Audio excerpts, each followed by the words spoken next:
अंतिम आठवडा प्रस्तावावर बोलण्यासाठी मी उभा आहे। अध्यक्ष महोदय, बरेच विषय आहेत, पण त्यातला एक आर्थिक नियोजनातील बेशिस्तपणा हा एक महत्त्वाचा विषय आहे आणि अर्थमंत्री सभागृहात उपस्थित आहेत याचं मला विशेष समाधान आहे। अर्थमंत्र्यांनी अंतिम आठवडा प्रस्तावाच्या मधल्या या वाक्याची दखल घेतली पाहिजे। महाराष्ट्रामध्ये आपलं राज्य हे नोटा छापण्याचा अधिकार घेऊन काम करते का हेच मला कळेना। ज्यावेळी देवेंद्र फडणवीस अर्थमंत्री यांनी सभागृहात अर्थसंकल्प मांडला त्यावेळी अध्यक्ष महोदय 17,000 कोटी रुपयाचं डिफिसिट होतं, त्यांनीच सांगितलेलं। त्यानंतर पुरवणी मागण्या जून जुलै मध्ये मांडल्या त्या 44,000 कोटीच्या, त्यानंतर काल परवा पुरवणी मागण्या मांडल्या त्या 55,000 कोटीच्या। म्हणजे सरकारकडे हातात असणाऱ्या पैशापेक्षा 1,16,000 कोटी रुपये हे जास्तचे सभागृहात मागणीच्या रूपानं आपल्या समोर आहेत। सरकारकडे पैसे नाही आहेत, पण 1,16,000 कोटी रुपये हे 17,000 कोटीचं डिफिसिट आणि 2 पुरवण्या मागण्यांची बेरीज केली तर होते।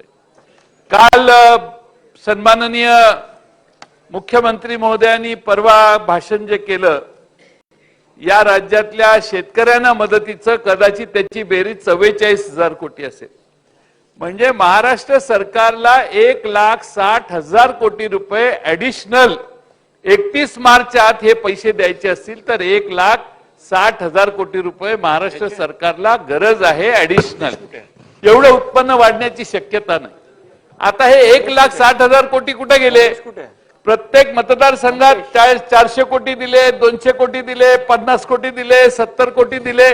सगळ्या आमदारांना इकडं हात फिरवत नाही, इकडे जास्त दिलेले आहेत, पण सगळ्या आमदारांना जे पैसे दिले ते अध्यक्ष महोदय जो निधी आहे त्या निधीची कामं 3-3 वर्ष चालू राहणार। म्हणजे महाराष्ट्रातल्या विधिमंडळातल्या सदस्यांनी मागणी करायची, मंजुऱ्या द्यायच्या, पुरवणी मागणीच्या माध्यमातून समोर आणायचं आणि अध्यक्ष महोदय महाराष्ट्रामध्ये कोणतेही काम पूर्ण होणार नाही। मी आपल्याला लिहून सांगतो की या सभागृहातल्या सदस्यांची निव्वळ फसवणूक या निमित्तानं चालू आहे। अध्यक्ष महोदय, त्यामुळे आर्थिक नियोजन हे प्रचंड घसरलेलं आहे आणि अध्यक्ष महोदय या सरकारने ज्या हमी घेतल्या, पूर्वी साखर कारखान्यांच्या साठी हमी घेतली तरी टीका व्हायची, 50-60 कोटीच्या हमी घेतली तरी पेपरमध्ये बातमी व्हायची। या सरकारने अध्यक्ष महोदय 1,00,000 कोटी रुपयाच्या हमी घेतलेल्या आहेत ऍडिशनल। म्हणजे हमी घेणं ही नॉट अ इझी गोष्ट, एवढी मोठी जोखीम सरकारने इन एडिशन टू मी हे जे सांगतो 1,00,000 कोटी रुपयापर्यंत इतर प्रोजेक्टच्या हमी देखील घेतलेल्या आहेत। MMRDA सारख्या संस्था या पूर्ण मोकळ्या केलेल्या आहेत, ज्यांच्याकडे वळून बघण्याचं आणि निधीला सपोर्ट करण्याची गरज असते। सरकारला ज्यावेळी अडचण असते त्यावेळी MMRDA म्हाडाकडे आम्ही वळायचो। अध्यक्ष महोदय, ते सगळ्या संस्था आता आर्थिकदृष्ट्या पूर्ण मोकळ्या करण्याची व्यवस्था झालेली आहे आणि म्हणून अध्यक्ष महोदय या ठिकाणी राज्याच्या आर्थिक नियोजनात पूर्णपणाने बेशिस्तपणा सरकारमध्ये निर्माण झालेला आहे। अध्यक्ष महोदय, सिंचन प्रकल्प प्रलंबित आहेत फार मोठ्या प्रमाणात। आता मला माहित नाही, काल अर्थमंत्र्यांनी आमच्या बिझनेस ऍडवायझरी कमिटीत सांगितलं की सत्तारूढ पक्षाचा प्रस्ताव विड्रॉ करतो, त्यामुळे आता ती चर्चा होत नाही। म्हणून इथं सिंचन प्रलंबित योजना आहेत, ते नार पारचा प्रकल्प आहे, म्हणजे तो आहे। परत या ठिकाणी वैनगंगा टू नळगंगा हा प्रकल्प जोडण्याचा मोठा महत्वाकांक्षी प्रकल्प आम्ही देखील पुढाकार घेऊन त्याला बरीच चालना दिलेली। वैनगंगा टू नळगंगा हे पाण्याचा प्रकल्प जोडला तर विदर्भातल्या ज्या ठिकाणी पाण्याचं डिफिसिट आहेत अशा अनेक तालुक्यांना फार मोठा बेनिफिट मिळणार आहे। त्या दृष्टीने सरकारने, आम्ही बरंच काम त्यात केलंय, पण सरकारने त्याला चालना देण्यासाठी 1.5 वर्ष झालं आमचं सरकार जाऊन, 1.5 वर्षात कोणतंही काम केलेलं नाही। आता थोडं थोडं पुढं हालचाली चालू आहेत, कदाचित या आठवड्यात 2 आठवड्यात काहीतरी निर्णय होईल, कदाचित उत्तर झालं तर त्यात उत्तरातही येईल अशी माझी शंका आहे। अध्यक्ष महोदय, त्यामुळे सिंचन प्रलंबित विदर्भातल्या बॅकलॉग साठी, विदर्भातल्या अमरावती रिजनचा बॅकलॉग वर्ष सव्वा वर्षात काढायचं नियोजन 1.5 वर्षात आम्ही केलेलं. तो जलसिंचनातला बॅकलॉग काढण्यासाठी कोणती फारशी उपाययोजना नाही. 2000 कोटी रुपयाची तरतूद केलेली आहे, पण अध्यक्ष महोदय ती तरतूद अपुरी आहे. त्यामुळे पूर्व विदर्भातला अमरावती रिजनचा बॅकलॉग काढणं, पश्चिम विदर्भातला, हे देखील मोठं जबाबदारीचं काम हे सरकार पूर्ण करतंय की नाही अशी आम्हाला अध्यक्ष महोदय शंका आहे. अध्यक्ष महोदय, शालेय शिक्षणात दुरावस्था आहे. शालेय शिक्षणाची तर ऐशी तैसी झालेली आहे. राज्याचे शिक्षण मंत्री परवा उत्तर देताना सांगतात, पण महाराष्ट्रात सगळ्यांना असं वाटतंय की आता ग्रुप शाळा करायच्या, आसपासच्या शाळा बंद करायच्या. अशा 20,000 शाळा महाराष्ट्रात बंद करण्याचा घाट देखील या सरकारने खर्च कमी करण्यासाठी घालायचं ठरवलेलं आहे. शिक्षण मंत्री किती म्हटले तरी बाहेर येणाऱ्या बातम्या ज्या आहेत अध्यक्ष महोदय, त्या या महाराष्ट्रात छोट्या वस्ती शाळा, एक शिक्षकी शाळा, अशा छोट्या छोट्या शाळा, 20 पैकी कमी पट असणाऱ्या शाळा बंद करण्याचा घाट या सरकारने घातलेला आहे. आणि त्यासाठी देखील अध्यक्ष महोदय पैसे वाचवण्यासाठी आता ही बाजू एका बाजूने करण्याचा निर्णय हे सरकार करते. अध्यक्ष महोदय, खरं म्हणजे आपल्या राज्यामध्ये भगवद्गीतेत भगवान श्रीकृष्ण अर्जुनाला उपदेश करताना म्हणतात की वेळ कधी सारखी राहत नाही, ती नेहमी बदलत असते. आणि त्यामुळे अध्यक्ष महोदय वेळ बदलत असते. वेळेनुरूप काळानुरूप माणसं वेगवेगळे निर्णय घेत असतात. अध्यक्ष महोदय, अलीकडे मी या निमित्तानं एवढंच सांगेन की आपण उत्तर प्रदेश आणि बिहार या राज्यांना नावं ठेवायचो लॉ अँड ऑर्डरच्या विषयी, पण अध्यक्ष महोदय आता आपण त्या राज्यांच्या पुढे गेलेलो. म्हणजे कायदा सुव्यवस्थेत आपण सहज म्हणायचो काय महाराष्ट्राचा बिहार करून ठेवलाय का, आता कदाचित बिहारमध्ये महाराष्ट्र करून ठेवलाय का असं म्हणण्याची पाळी कदाचित येणार आहे. आणि म्हणून अध्यक्ष महोदय, या दोन्ही राज्यांपेक्षा आम्ही अधिक मागे गेलेलो आहोत. अध्यक्ष महोदय, आमच्याकडे मध्ये एकदा कोल्हापूरचे राज्य नियोजन आयोगाचे कार्यकारी अध्यक्ष यांनी फ्लॅट पाहिजे म्हणून कुणाला तरी मारहाण केली, त्याचा व्हिडिओ व्हायरल व्हायला लागला. त्या कुटुंबाचं FIR दाखल करून घेत नव्हते, व्हिडिओ बाहेर आला, मग FIR दाखल करण्याची व्यवस्था झाली. म्हणजे अध्यक्ष महोदय, सत्तेच्या जवळ असणाऱ्या लोकांच्या विरोधी तक्रारी कुणी करायच्या नाहीत. तक्रारी केल्या तर त्याची नोंद घ्यायची नाही, नोंद घेतली तर ते गराक घ्यावीच लागली तर त्याचा तपास करायचा नाही. ही आज लॉ अँड ऑर्डरची, कायदा व सुव्यवस्थेची अवस्था महाराष्ट्रात झालेली आहे. अध्यक्ष महोदय, पुशे सावळीमध्ये एक वादग्रस्त पोस्ट टाकली. प्रार्थना स्थळात घुसून 11 जणांना मारण्याचा कार्यक्रम, मारण्याची घटना त्या ठिकाणी झाली, दंगल झाली. 11 जणांच्या पैकी 1 जण प्रार्थना स्थळातच मृत्युमुखी जागच्या जागी झाला. अध्यक्ष महोदय, त्यानंतर गावातही दंगल झाली. अध्यक्ष महोदय, आजपर्यंत एखाद्या प्रार्थना स्थळात, कुठल्या समाजात, कुठल्या धर्माचा आहे हा भाग वेगळा, देवळातही आपण किंवा प्रार्थना, कुठल्याही प्रार्थना स्थळात जाऊन अशा मारामारी आणि दंगल होत नव्हती, पण ती देखील पुसे सावळीत अध्यक्ष महोदय दंगल झाली, हे आपल्याला लक्षात या. आणि मग त्या ठिकाणी घरे, 10 दुकानं, वाहनांची तोडफोड झाली. अध्यक्ष महोदय, या सगळ्या गोष्टी या आपल्याला अडचणीच्या महाराष्ट्राची प्रतिमा बिघडवण्यासाठी पुरेसे आहेत असं वाटतं. अध्यक्ष महोदय, NCRBच्या अहवालानुसार 22 मध्ये महाराष्ट्रात हिंसाचार आणि दंगलीच्या घटनात लक्षणीय वाढ झाली आणि सर्वाधिक दंगलीच्या घटना घडणारे राज्य म्हणून महाराष्ट्राची नोंद आता अहवालात करण्यात आली. 1 नंबर आपला निघाला. कशात? तर दंगलीमध्ये. 1 नंबर उद्योगात असायचा, 1 नंबर इन्व्हेस्टमेंट मध्ये असायचा, 1 नंबर महाराष्ट्राचा प्रत्येक गोष्टीत देशात असायचा. पण आता दंगलीमध्ये आपला नंबर पहिला काढण्याचं काम कर्तबगारी या सरकारनं अध्यक्ष महोदय महाराष्ट्राची केलेली आहे.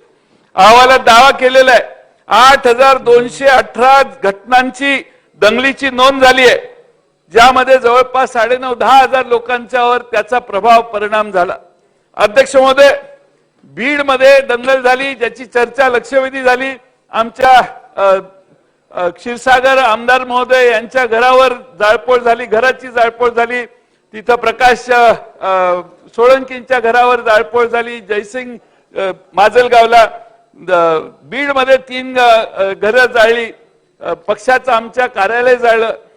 अध्यक्ष महोदय, यावेळी बीडचे SP कुठं होते? मी त्या दिवशी म्हटलं की ते माजलगावला होते. पण मला आणखीन माहिती मिळाली, पोलीस डिपार्टमेंटने सांगितली की हे बीड जिल्ह्याचे एसपी जे होते ते माजलगावलाही नव्हते आणि बीड मध्येही नव्हते, मध्येच फोन बंद करून बसलेले होते. कलेक्टरचा रिपोर्ट तुम्ही वाचा. कलेक्टरने रिपोर्ट केलेला आहे की ही वॉज नॉट ऍक्सेसिबल.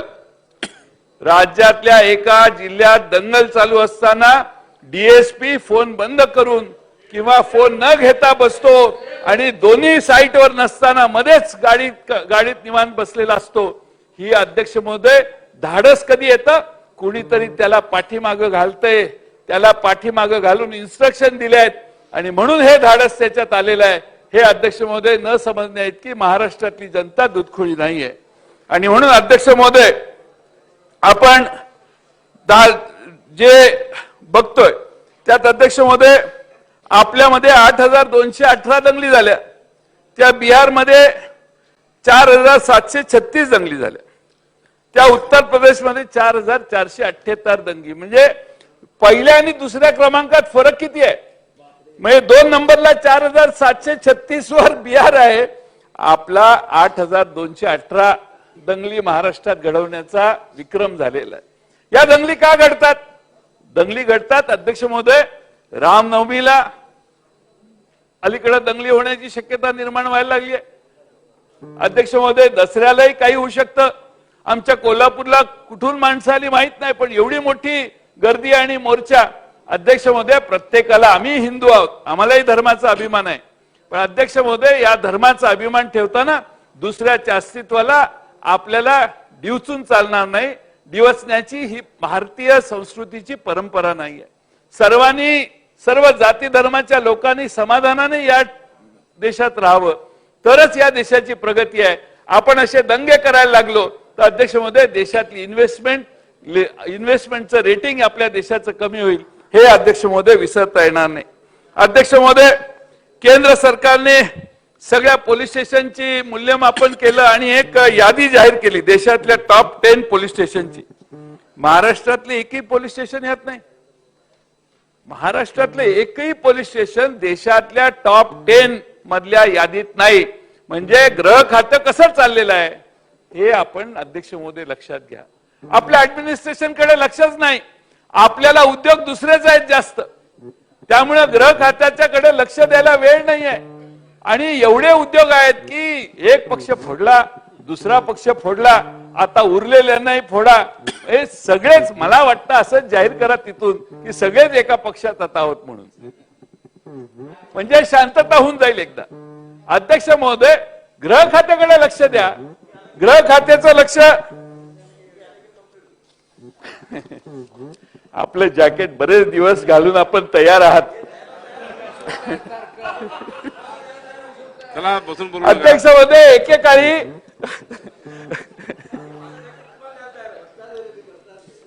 अध्यक्ष महोदय तुमची साईज वेगळी आहे, माझी साईज वेगळी आहे. अध्यक्ष महोदय मुंबई पोलिसांची तुलना स्कॉटलंडशी व्हायची, स्कॉटलंड यार्डशी. अध्यक्ष महोदय गेले ते दिवस, मी या सभागृहात 90 साली आलो त्यावेळी मुंबईच्या पोलिसांची तुलना स्कॉटलंड यार्डला करणारी भाषणं अगदी मनोहर जोशींची ऐकलेत, शरद पवार साहेबांची ऐकलेत. तेव्हाच्या सगळ्या विरोधी पक्ष नेत्यांची ही कल्पना आहे. काय त्याला बसून बोलू नका. अध्यक्ष महोदय आता न्यायाची काय व्यवस्था आहे? न्यायाची व्यवस्था अध्यक्ष महोदय भारतामध्ये 5 कोटी केसेस प्रलंबित आहेत वेगवेगळ्या न्यायालयात. अमेरिकेमध्ये अध्यक्ष महोदय 10 लाख नागरिकांच्या मागे 108 न्यायाधीश आहेत. पण भारतामध्ये हा आकडा 12 न्यायाधीशांचा आहे. 10 लाख माणसांच्या मागे 12 लोक. अध्यक्ष महोदय महाराष्ट्रामध्ये 50 लाख केसेस न्यायालयात पेंडिंग आहेत. 50 लाख इकडं 4 तिकडं 4 अफेक्टेड पर्सन 8 जरी धरले तरी साधारणपणे 4 कोटी लोक महाराष्ट्रातली केसेस सुटण्याच्या प्रतीक्षेत आहेत. हे अध्यक्ष महोदय आपण लक्षात घेतलं पाहिजे. अध्यक्ष महोदय मला आठवतं देवेंद्र फडणवीस उपमुख्यमंत्री तेव्हा गृह विभागाची जबाबदारी 2014 ते 19 जबाबदारी त्यांच्याकडे होती. ते नेहमी भाषणात सांगायचे rate of crime registration, rate of conviction हे आमच्या काळात कमी आहेत, जास्त आहेत, असे भाषण ते करायचे. अध्यक्ष महोदय, आणि म्हणून अध्यक्ष महोदय त्यांच्या काळात काय आहे ते आम्हाला सांगायचे. रेट ऑफ कन्व्हिक्शन जास्त आहे, आमच्या काळात आम्ही असं केलंय तसं केलंय. आता अध्यक्ष महोदय केंद्र सरकारने एक अहवाल जाहीर केलाय, त्यामध्ये महाराष्ट्र राज्यात रेट ऑफ कन्व्हिक्शन हा कमी होत आहे. महाविकास आघाडी सरकारच्या काळात 2020 ला रेट ऑफ कन्व्हिक्शन 58.29% होता आणि आता या सरकारच्या काळात 2023 ला रेट ऑफ कन्व्हिक्शन हा 41.36% आहे. म्हणजे कन्व्हिक्शनचा रेट कमी आहे, याचा अर्थ गुन्हेगारांना पकडण्यात, गुन्हेगारांच्यावर सिद्ध आरोप करण्यात हे सरकार कमी पडतंय. आणि म्हणून अध्यक्ष महोदय आपण ही गंभीर परिस्थिती आहे हे लक्षात घ्या. देवेंद्र फडणवीसांचं भाषण मी एकदा ऐकलं, मी फडतूस नाहीये काढतूस आहे, चांगलं भाषण होतं. पण अध्यक्ष महोदय या नागपूरमध्ये काय परिस्थिती आहे? नागपूरमध्ये चोर लुटारू यांनी हैदोस घातलाय, लुटारूंची राजधानी झालेली आहे नागपूर. आणि त्यामुळे अध्यक्ष महोदय नागपुरात सरासरी रोज 3 घरांमध्ये चोरटे हात साफ करतात. नागपूरकरांच्या तोंडी हेच वाक्य असतं, हे देवा तुम्हीच सांगा आता घर सुरक्षित कसे ठेवायचे. अध्यक्ष महोदय जबरी चोरी, वाहन चोरीच्या घटनांमध्ये देखील या उपराजधानीत वाढ झालेली आहे. 22 मध्ये 167 जबरी चोरी झाल्या, यावर्षी 221 नोव्हेंबर पर्यंतच, म्हणजे 250 पर्यंत आकडा जायला काही अडचण नाही. गेल्या वर्षी 1553 वाहन चोरी घटना घडल्या, आता नोव्हेंबर मध्येच आम्ही 1600 क्रॉस केलेला आहे. अध्यक्ष महोदय सांगण्याचा मुद्दा असा आहे की अध्यक्ष महोदय या शहरामध्ये गुन्हेगारीचं प्रमाण प्रचंड वाढलंय आणि म्हणून आम्ही म्हणतो की महाराष्ट्रात इतरत्र फिरण्यापेक्षा नागपूरमध्ये ठाण मांडून गृहमंत्र्यांनी बसावं आणि महाराष्ट्रातल्या नागपूरच्या उपराजधानीतला हे गुन्हेगारीचं जे सगळं वातावरण आहे अध्यक्ष महोदय ते एकदा दुरुस्त करावं, एवढी आमची त्यांना सूचना आहे. अध्यक्ष महोदय या ठिकाणी सगळ्या जिल्ह्यात आहे. आता माझ्या जिल्ह्यात मागच्या 10 महिन्यात 59 खून झाले, 75 जणांचा खुनाचा प्रयत्न झाला. म्हणजे प्रत्येक जिल्ह्यात असे प्रमाण आहे. त्यामुळे परिस्थिती बघितली तर अध्यक्ष महोदय काही चांगली परिस्थिती समाजात नाहीये.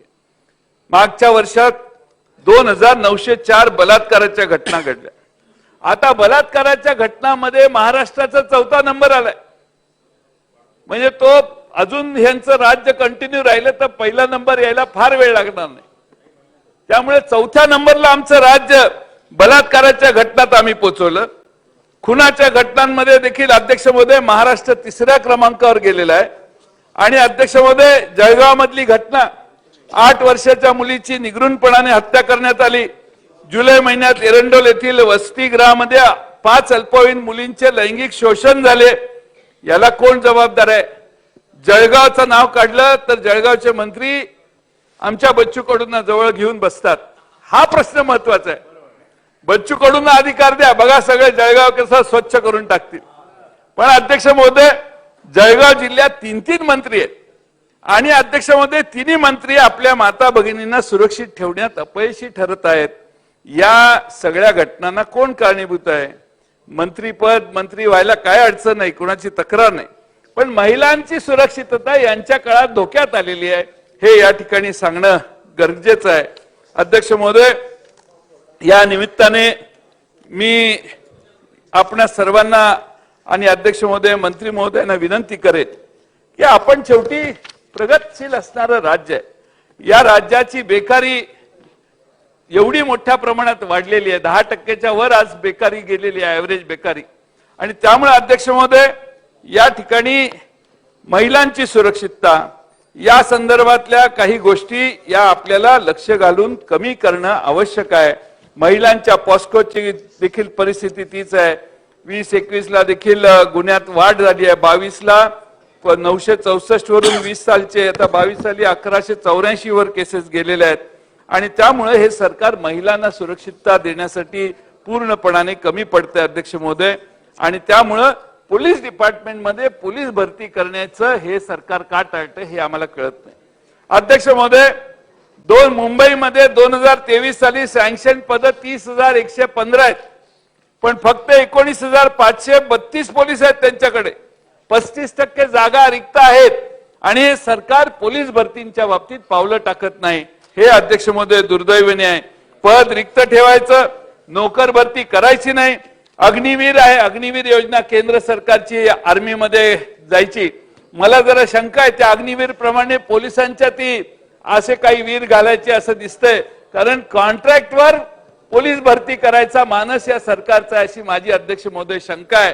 आणि म्हणून एवढी पदं रिक्त ठेवण्याचं काम काय. आता मध्ये कॉन्ट्रॅक्टवर जरा दंगा झाला म्हणून काही GR विड्रॉ केले, पण अध्यक्ष महोदय कॉन्ट्रॅक्ट भरती पोलिसांच्यात करायची कल्पना सरकारची आहे का. हे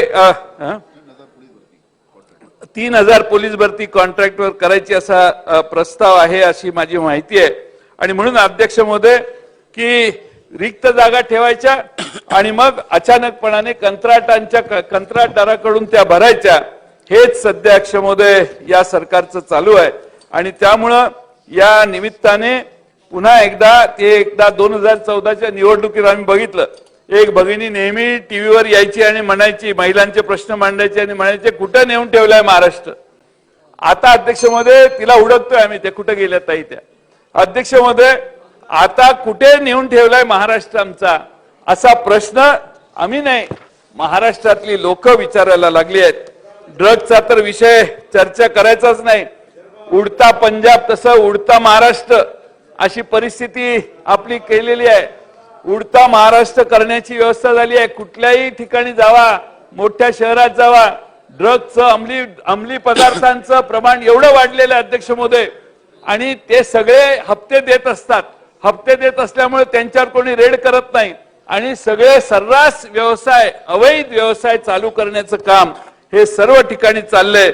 आता त्या ललित पाटलांच्यावर बोलून मी माझा वेळ घ्यायची काही गरज नाही. तुम्हाला सगळंच महाजन साहेब माहिती आहे आणि त्यामुळे तुम्ही त्याच्या मागे असं मी म्हणत नाही अजून.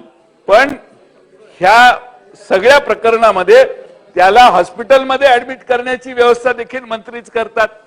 त्याला त्या हॉस्पिटलमधून पळून जाण्यासाठी व्यवस्था चालूच आहे आणि ड्रग्जचा त्या ठिकाणी फार मोठा त्याचा कारभार आहे. अध्यक्ष महोदय महाराष्ट्रात ड्रग माफियांना राजाश्रय देण्याची आता नवी प्रथा चालू झालेली आहे. म्हणजे ज्या ठिकाणी जास्त पैसे मिळतात त्या सगळ्या गुन्हेगारातल्या पद्धतींना संरक्षण देण्याचं काम हे सध्याचं सरकार करतंय. आणि म्हणून अध्यक्ष महोदय संपत आलं, शेवटचाच मुद्दा आहे. 2:15 वाजता रिप्लाय देणार आहेत माननीय गृहमंत्री. आम्ही भाषण केल्याशिवाय ते रिप्लाय कशाला देणार. आमचं भाषण झाल्याशिवाय त्यांना बोलायला स्फूर्ती मिळते. त्यांना स्फूर्ती करण्यासाठी, त्यांना गरम करण्यासाठी चालू आहे. त्यांना काय बोलायला काय राहणारच नाही अध्यक्ष महोदय. आणि म्हणून अध्यक्ष महोदय आता कोयत्याचा थरार पुण्यात एक कोयता गँग होती. कोयता गँगचा बंदोबस्त हे सरकार करू शकत नाही. अध्यक्ष महोदय आपल्या मुख्यमंत्र्यांच्या जिल्ह्यामध्ये देखील 2-3 तरुणांनी कोयत्याने धाक दाखवत एका दुकानदाराला धमकावण्याचा व्हिडिओ पुढे आलेला आहे. अध्यक्ष महोदय मुख्यमंत्र्यांच्या भागात हे चाललेलं आहे तर मग इतरांचं काय, हाच प्रश्न अध्यक्ष महोदय झालेला आहे. सायबर क्राईम हे प्रचंड मोठं संकट आपल्यावर आहे. सायबर क्राईमच्या माध्यमातून डीप फेक आणि वेगळे प्रकार हे आपण अध्यक्ष महोदय पाहिलेले आहेत. आणि त्यामुळे अध्यक्ष महोदय फार मोठ्या प्रमाणामध्ये सायबर क्राईम भारतात वाढायला लागलाय. त्याची व्यवस्था काय. सायबर क्राईमला तोंड देताना बँकेचे फ्रॉड तर होत आहेतच, ऑनलाईन बँकिंग मध्ये, ऑनलाईन लॉटरीमध्ये सगळ्या गोष्टीत फसवणुकी चाललेल्या आहेत. आणि यामध्ये सरकारने सायबर क्राईमची व्यवस्था उत्तम केलेली नाही. एखाद्या महिलेला अश्लील बोललं, महिलेबद्दल अश्लील फोटो टाकले तरी पोलिसांच्याकडून ऍक्शन होत नाही. तक्रार केली तर त्याला आणून दिवसभर बसवतात, संध्याकाळी सोडतात. त्यामुळे या सरकार जर सायबर क्राईमवर आणि महिलांच्या छेडछाडी मोबाईल फोनवरून ज्या होतात त्याच्याबद्दल जर गंभीर असेल तर त्यासाठी तेवढेच कडक कायदे सरकारने आणले पाहिजेत. आणि अध्यक्ष महोदय सरकारचा त्यात अपयश या ठिकाणी आम्हा सगळ्यांना दिसतंय. आणि म्हणून अध्यक्ष महोदय आपलं पुन्हा कॅपिटल ऑफ सायबर क्राईम आपला महाराष्ट्र व्हायला लागलाय का काय याचा अभ्यास सरकारने केला पाहिजे. अध्यक्ष महोदय या ठिकाणी 13,000 मुली बेपत्ता झाल्या. पुण्यातून 500 पेक्षा जास्त मुली बेपत्ता झाल्या. इथं मुलींचं अपहरण होतंय. राज्य हतबल झालंय असं आम्हाला वाटतंय. एवढ्या मुली पळवून नेल्या गेल्या, एवढ्या मुली बेपत्ता आहेत, पण पोलिसांना त्याचा किती रिकव्हरी किती आहे, मुली किती पुन्हा आणण्याचं यश मिळालं याची आकडेवारी अध्यक्ष महोदय करणं हे गरजेचं आहे. सरकारला समाजाला कळण्याची गरज आहे. अध्यक्ष महोदय, आता भारतामध्ये पहिल्यांदाच राम अवतरतोय असं वातावरण आता सुरू होईल. रामाचीच ही भूमी आहे अध्यक्ष महोदय. अयोध्येला जन्म झालेला असला तरी महाराष्ट्रात देखील राम येऊन गेला. रामाचा एवढा आदर असेल तर आमच्या सीतामाईंचं संरक्षण करायची तरी तेवढी गरज आहे. सीतामाईंचं संरक्षण म्हणजे महिलांचं संरक्षण महाराष्ट्रातल्या करण्यासाठी काहीतरी आधी करा आणि मग अयोध्येच्या रामाला पूजायला आम्ही सगळे येतो. आमचा त्या अयोध्येला विरोध नाही, रामाला विरोध नाही, पण अध्यक्ष महोदय आमच्या सीतामाईंना संरक्षण देण्याचं काम हे आपण कधी करणार? शेवटी महाराष्ट्रात बरेच अधोगती आपल्याला अनुभवायला आलेले आहेत. अध्यक्ष महोदय, डायमंडची नगरी गेली. परवाच पंतप्रधान महोदयांनी सुरतला डायमंड बोर्सचं उद्घाटन केलं. बिल्डिंग जोरा आपल्यासारखीच झाली आहे तिकडं. फार चांगलं तिथं व्यवस्था झाली. बुलेट ट्रेन आहे त्यामुळे आता काय प्रश्नच नाही. आणि इंटरनॅशनल फायनान्शियल सेंटरही गेलं, मधले काही प्रकल्प गेले. सगळं अध्यक्ष महोदय जर आपल्या राज्यातून बाहेर गेलं तर बेकारीचा दर वाढणार. बेकारीचं मूळ हे बेकारीचा संबंध आपल्या गुन्हेगारीत आहे आणि म्हणून महाराष्ट्रातले तरुणाई ही आता गुन्हेगारीकडून वळते. ती थांबवण्याचं काम अध्यक्ष महोदय आपण सगळ्यांनी केलं पाहिजे. आणि म्हणून अध्यक्ष महोदय माझी सरकारला आग्रहाची कळकळीची विनंती आहे.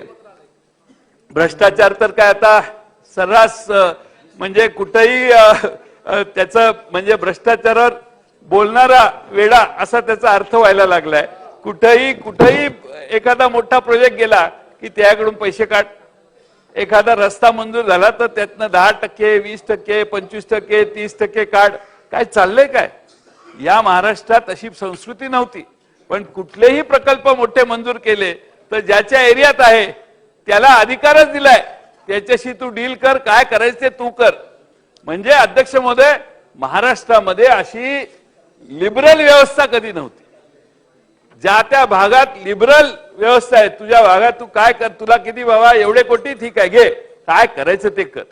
अध्यक्ष महोदय पालकमंत्र्यांच्या डीपीडीसी मधनं पैसे खर्च होताना देखील त्याला टोल लागायला लागलेला आहे. ही महाराष्ट्राच्या या सभागृहाच्या दृष्टीने सगळ्यात मोठी गंभीर बाब आहे. तुम्हाला जिल्ह्यात चौकशी करा. एक आपल्याकडे स्टॅटिस्टिक्स डिपार्टमेंट आहे. ते स्टॅटिस्टिक्स डिपार्टमेंट मध्ये एक छोटी विंग आहे. त्यामध्ये राज्यात महागाई किती आहे, कशा इफेक्ट आहेत, त्याप्रमाणे लोक काय बोलतात ह्याची माहिती मिळू शकते. लोक सांगतील महागाईचा भाजीपाल्याचा रेट आता चर्चा होत नाही. आता कुठल्या कॉन्ट्रॅक्टला किती टक्के दिले ह्याची चर्चा मार्केटमध्ये फार होते. आणि अध्यक्ष महोदय त्यामुळं कुठे नेऊन ठेवलाय महाराष्ट्र ही परिस्थिती. अध्यक्ष महोदय आता तुमचाच प्रश्न घ्या ना, बाकीचं जाऊ दे. तुमच्या तालुक्यात जिल्ह्यामध्ये तुम्ही मेडिकल कॉलेजसाठी पायऱ्यांवर जाऊन बसला. तुमच्याकडे बघायला वेळ नाही कारण बाकीची कामं फार महत्वाची नाही. सरकार सकारात्मक आहे त्या बाबतीत. सांगितलेलं आहे. तुमचं धाडस नाही अध्यक्ष महोदय. तिथून आदेश द्या त्यांना की उद्या आज हाऊस संपायचे, तुम्ही आदेश द्या. तोच मार्ग आहे तुम्हाला तिथं मेडिकल कॉलेज करायचा. तिथून आदेश द्या आज हाऊस संपायच्या आत मेडिकल कॉलेजची घोषणा करा असं तुम्ही तिथून आदेश द्या. आता मी सांगलीचा तुमच्या वर्ध्याला कसं काम करायचं हे सांगायची पाळी माझ्यावर यायला लागली. तुमच्यावर अन्याय किती. मला तुमच्याबद्दल पूर्ण सहानुभूती आहे, तुमच्या व्यक्तिमत्वाबद्दलही सहानुभूती आहे, पण हे लोक तुमचा गैरफायदा घेत आहेत. तुमची कामं करत नाहीत. कामं कुणाची करतायत? आमच्याकडून तिकडे गेलेल्यांची करतात. तुमची कामं नाही आहेत. 105 लोक लांबून येऊन पत्र देतात.